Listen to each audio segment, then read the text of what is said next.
Innovation, imagination, wonder. These are just some of the words used to describe Dr. Harvey Passes. Dr. Passes explores interesting people and ideas that will stimulate you. He questions the people who develop, create, and employ novel concepts in business and everyday lives. He especially loves to speak with successful people. How did they do it? How can you do it too? So let's join Dr. Harvey Passes in his quest of wonder and curiosity as we watch Dr. Harvey Passes Presents.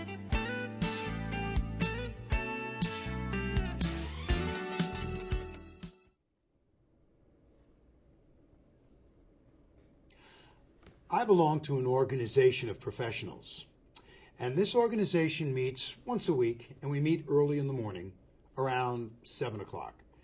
And once a week, somebody gets up to speak about their business or about what they do, and they educate and inform the rest of us. And frankly, I find it fascinating, interesting, and very educational. There was one gentleman who had a fabulous, well, I'm not quite sure what the phrase is, but an analogy of his business.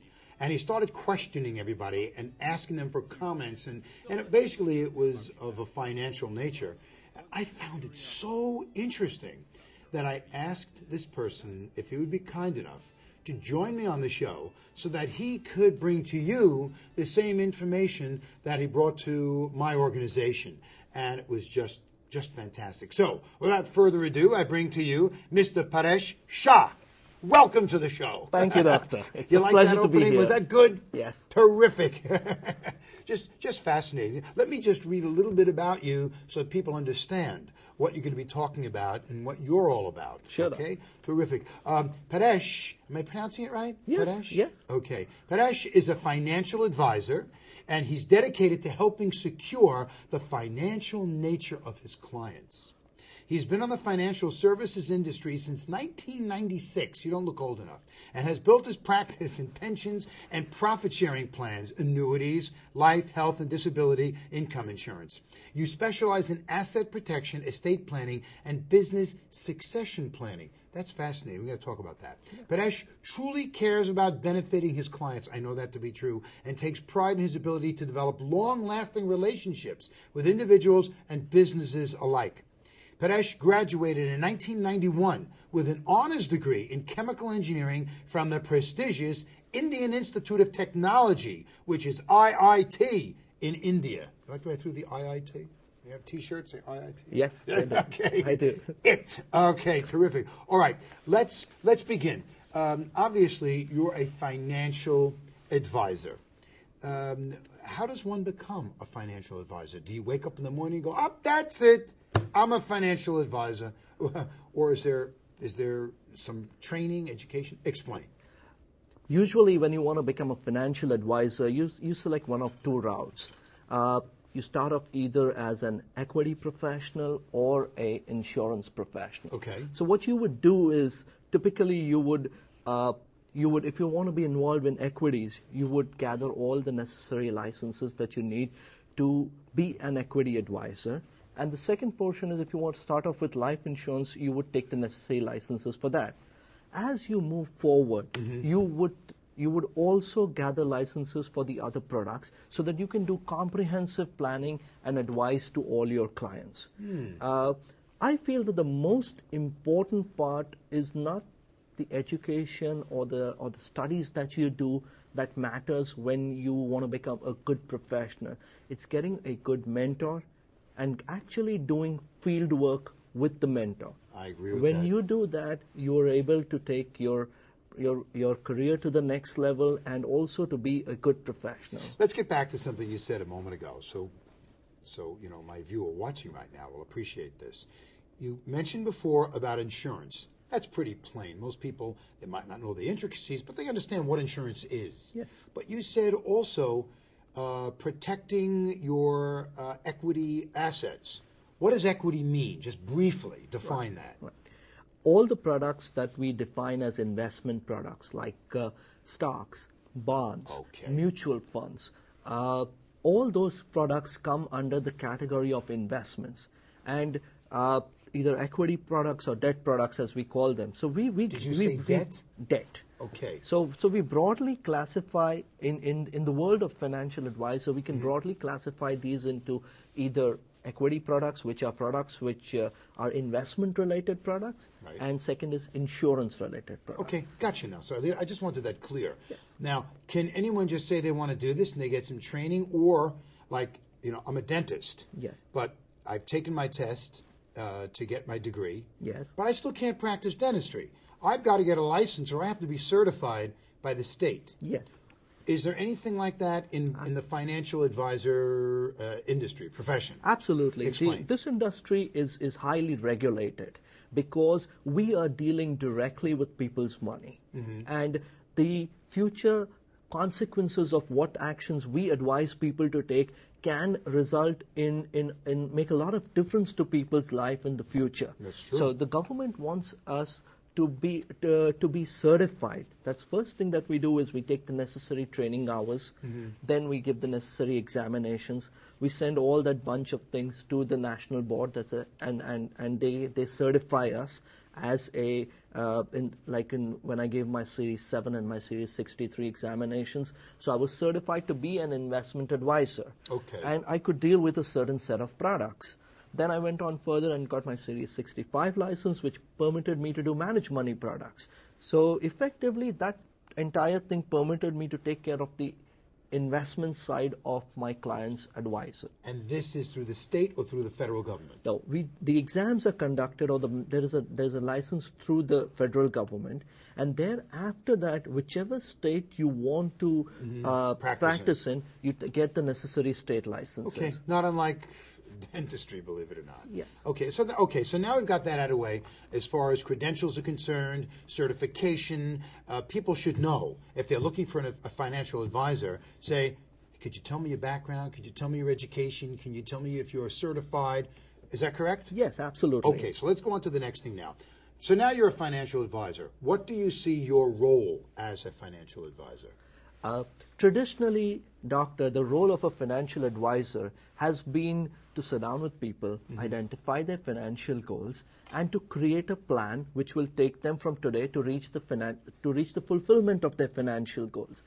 But today's modern life is very complex. People have to deal with several different types of financial products and advisors, like mortgage brokers, accountants, estate planning attorneys, property and casualty brokers, life insurance agents, and their stockbrokers. I'm sure, Doctor, you deal with all these professionals. Right. So you see yourself, like I tell my patients, then you see yourself as their advocate, their financial advocate. Yes, absolutely. So if somebody comes to sell them something, they bring you into the picture, and I'd like you to listen to this and hear what they have to say and tell me if it makes any sense whatsoever. Or indeed, if they needed a mortgage broker, you would say to them, I'm going to find one for you who will fit your needs. Absolutely, Doctor. It's like in a game of football. We act as the financial quarterback for the individual. We gather the information. We help them identify whether their advisors are correctly suited for them, and also to stress test whether what is being advised is good for them or not. Doctor, when I spoke about all these professionals, have you ever had all of them sitting at one table? Big table. Yeah, Big table filled up and Radio City Music Hall. No, you need a lot of people around you. I use advisors all the time. There's no question about that. But go on. What's your yes. point? So what my point here was that since there are different advisors and there are different products, and each one is independently advising you on what to do, there often tends to be a situation in which there's no coordination between the financial activities of one professional versus the other one. As financial quarterbacks, it would be our duty to see to it that these activities are coordinated to give you the best possible financial result. Okay, that makes great sense. Now, what you mentioned this before, but I'll frame it into a more specific questions. What are the global factors that could prevent anyone from reaching their financial goals? Global. Right. Doctor, there are several factors such as inflation, taxation, lawsuits, premature death, disability, uh, a healthcare situation. These could prevent terrorist acts, terrorist hurricanes, catastrophes. Right? You're Absolutely. talking. I could see. Look at the people in Katrina and from Katrina and New Orleans. Absolutely. They didn't expect that. Absolutely. And what happens here is that these factors are not controlled by the person who is Right. trying to build their own financial life. These are external factors. But if you're able to recognize these external factors and try to incorporate them in the financial plan, then we are able to take the necessary steps to take care of people even in those eventualities. I'd like you to elaborate more on a wonderful little anecdote that you did for our group about the dollar. Okay? Okay. You know what I'm Yes, talking about. yes, Okay, Doctor. begin it and use me as your foil. Okay. So let's imagine, Doctor, ahead. that your great-great-great-grandfather Right. had left $1 for you in the year 1907. He couldn't have. He was running from the Tsar. There was a pogrom. He didn't have it. No, I'm only kidding. So he left me $1 100 years ago. Yes, and let us say he found a great financial advisor who gave him a 20% return year on year from that day till today. 20% a year? Yes. So after the first year, he got $1.20. Or $1.20. After the second then year, they it got became a- $1.44, Right. and so on. So in 100 years, what would that $1 become, progressing at 20% each year? Could you make a guess? $1 million. Another guess, Doctor. $10 million. Well, Doctor, the answer is actually $82,817,000 and change. 82,817,000 $17,000 and change. It's the change that gets you. From $1 100 years ago, but that's at 20%. Rate of return. Why yeah. did you pick 20%? I'm going to 20% Okay. just to highlight it, Doctor, so that it becomes easier for us to deal with numbers. Okay. And what I'm going to say is, in the second situation, let us say that the same advisor was working with you, but Uncle Sam stepped in and asked for a 50% share of it as income tax every year. It's so nice of him. So nice. At the end of the first year, you had $1 becoming $1.20. Correct. And you paid 10 cents to Uncle Sam. So you have $1.10. Correct. Again, you add 20%, and half of that you pay to Uncle Sam. Now, could you tell me that at the end of 100 years, growing at approximately 20%, but paying half of whatever you earn to Uncle Sam, what would be the amount of money you had in your hand? I'm guessing 25,000, 30,000. Well, Doctor, the answer... Oh, I meant 20 million, 30 million. 20 million? No. The answer is actually, Doctor, $13,700 only. 13,000.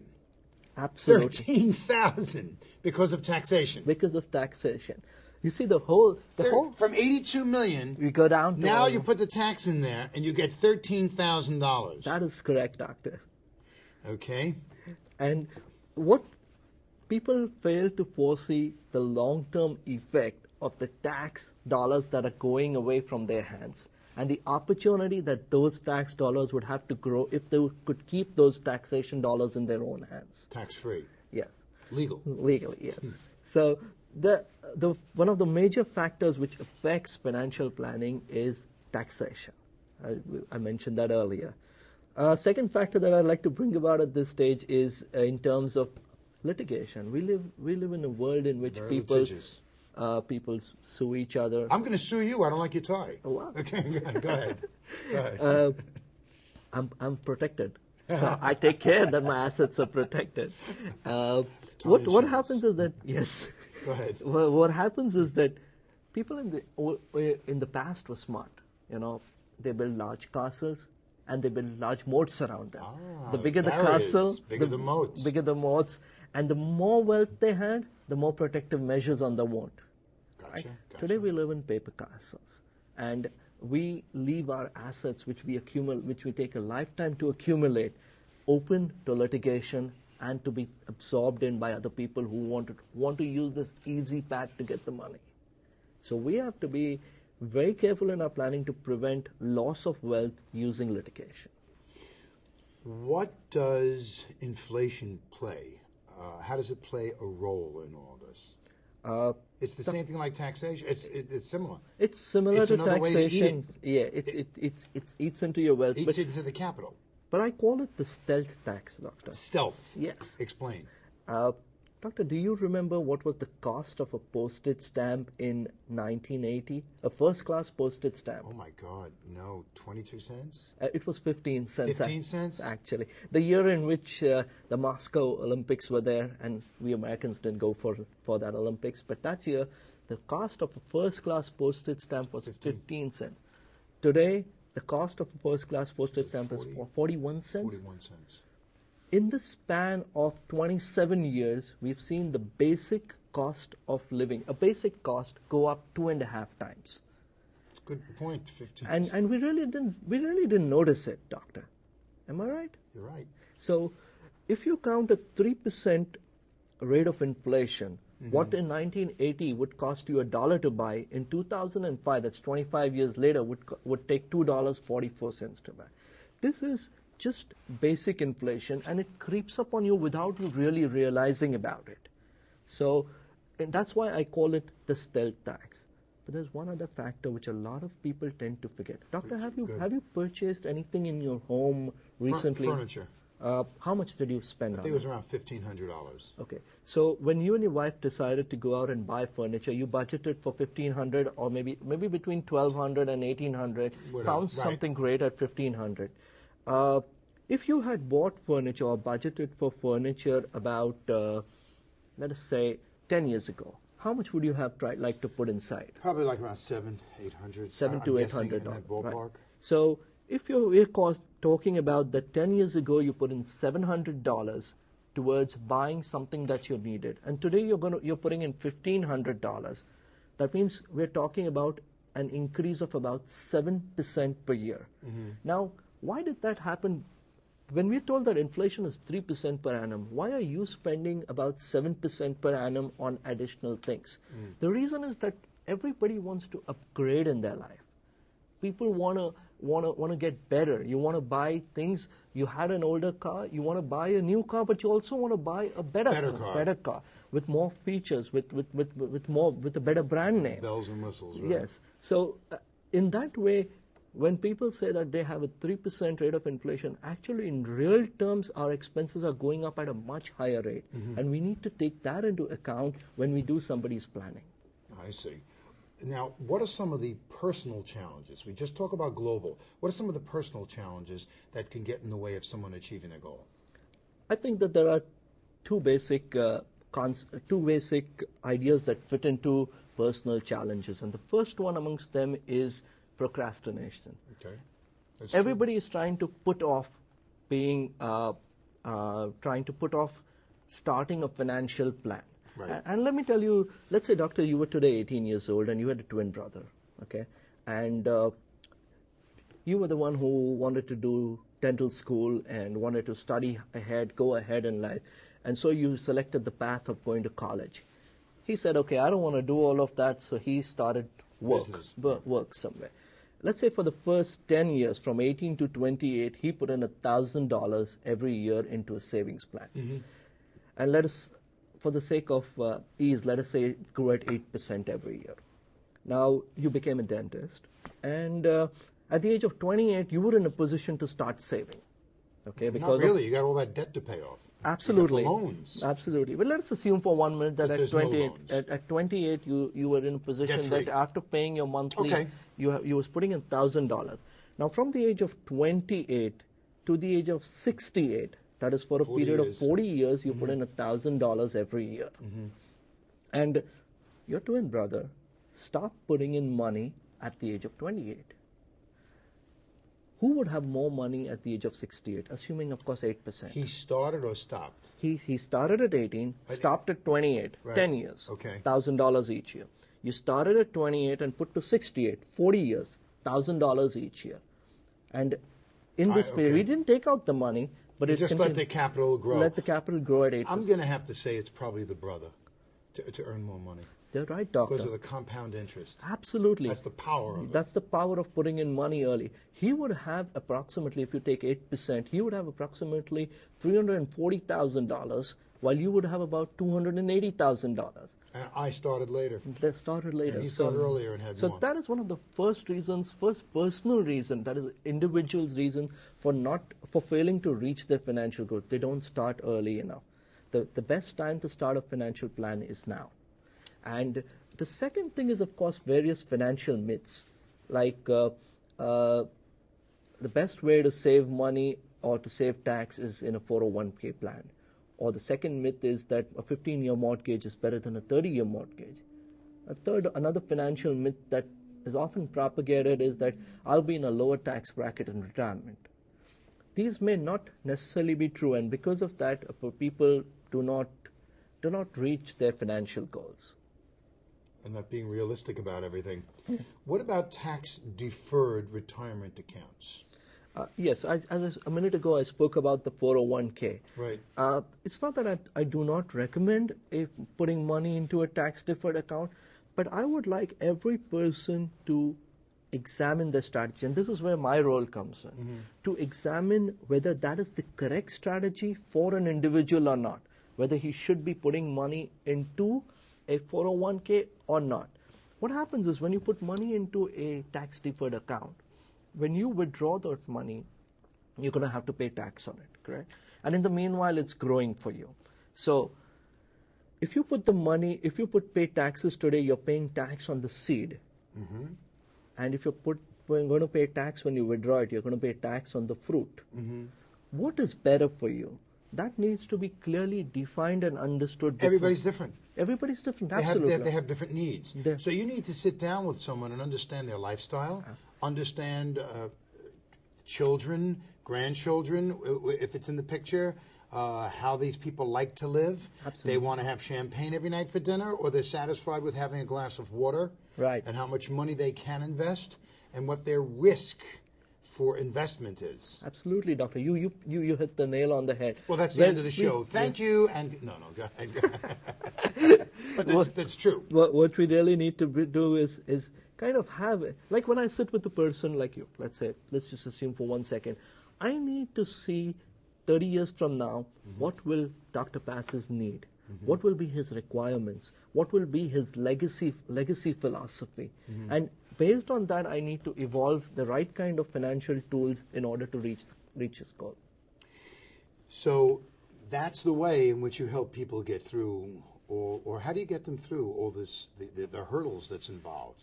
You sit down with them, go through it, and then how do you figure out what investment vehicle is best for them? Let me make a comparison here, Doctor. Let's say, for example, I came to your clinic. Right. The first thing would be that the beautiful lady who sits there would take down. My wife. No, yeah.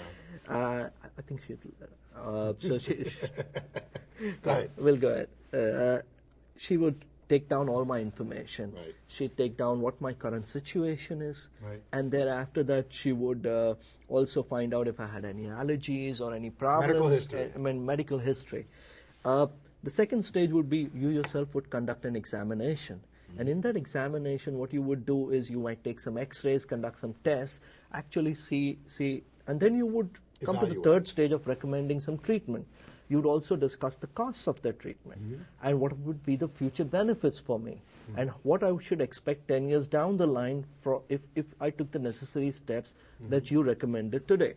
Well, doctor, our situation is pretty similar. Yeah, it seems that way. Yeah, what we would do is sit down with somebody, take a financial history, get into a present situation, what they require. I specifically mentioned allergies because some people do not like certain things, or certain. So you got to know where to keep away from. Yes. We got about 5 minutes left. Okay. I got a lot more to cover with you, briefly. Okay. Tell me, what are some of the bad vehicles that you like to keep people away from, bad investments? Doctor, there's nothing like a good investment or a bad investment. What we really need to see is what is a good strategy versus what is a bad strategy. And just to give a small example here, let us take the example of muni bonds, municipal bonds, which are essentially tax-free. A person who is, let's say, paying only 10% tax, and is going to get 4% on a municipal bond versus 5% on a regular CD investment is better off in the CD investment. While a person who's going to pay 30% tax is better off in the municipal bonds because the net rate is better. So there's nothing like a good product or a bad product, but each strategy needs to be evaluated. So there's no such thing as a bad product. Yes. It's a matter of what's good for you. So everything is basically relevant. There's always been a conflict, as far as my thinking is concerned, between investment products proposed by financial planners and instead taking money and putting it in real estate. What do you think about that?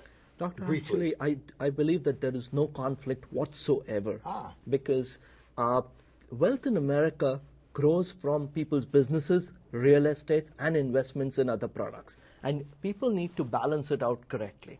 Our role as financial quarterbacks, as I mentioned a few minutes ago, would be to identify what are the situations in which we can help people. Like say a person owns some commercial property and he is taking depreciation at 1/39th the rate. We would see if we could use some of the IRS regulations for cost segregation depreciation to help him save more taxes. Stop. What is cost segregation depreciation? I can barely say it. Okay. Briefly. We're yes. almost out of time. Right. Doctor, some of the IRS codes, let me clarify. I'm not a CPA and I'm not allowed to give tax advice. Right. But I do understand some parts of the tax code. So what we would do is see if a person can front load his depreciation, that is take more depreciation today and save taxes today. And then we would tell him to coordinate with his CPA. We'd help him coordinate with an engineer so that he can take advantage of the situation. In this way, the client saves money and our role as a quarterback helps. I am a baby boomer. Right. There's a lot of me. Well, I got to go on a diet, but there's a lot of us. Right. What are the biggest challenges today for baby boomers in the financial market for them? We got to go back a little in time, Doctor, and see that the baby boomers were born at a time when this country was progressing very quickly. But at the same time, their parents were in their youth or just starting work in the. We almost have a minute left. Okay. Go ahead. So they were in the era of the Great Depression, and they blamed it on the stock market. So they wanted their kids to save, and to save and keep the money in fixed income investments. The challenge for the baby boomers who have a longevity of 25 years, the challenge for them is that as I mentioned earlier, there's a rising cost situation. So for a rising cost situation, they need to have an income strategy when they will have more money. I see. So that is the biggest challenge for them, and we need to see to it that we have empathy for them and to recognize their needs and to provide them with correct solutions. Intelligently. At the end of the show right now, what is your core philosophy? End the show by telling us this. Doctor, my core philosophy is value first. I need to sit down with a person and exchange value with him. If a person finds value in what I do, then he will definitely have me on his team. I want an opportunity to be with a person and show him that I can add value to him, and without that, I do not want to be part of his team. Right. So whether it's you or whether it's anybody else, the client, a customer, should look for someone who is going to enhance what they're doing for themselves, not for you or for the other financial advisor. Doctor, absolutely. And make sure that that person is your advocate and looking out what's best for you and to be there for you, not just to take the money and run. Right. Which is absolutely essential. Right, Doctor. We give a lifetime commitment, and that is whichever lifetime is there, we give you service for lifetime. Right. And we ensure, and in order to be there at that stage, if we haven't added value in the earlier part, then it's not going to work.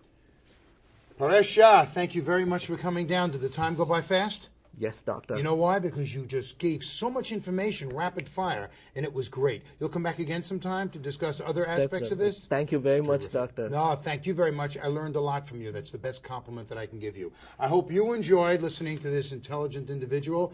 And again, you could see that whatever he does it with passion. And I'm going to tell you the same thing. Dr. Pass is saying right now, whatever you do it with passion. So long for now.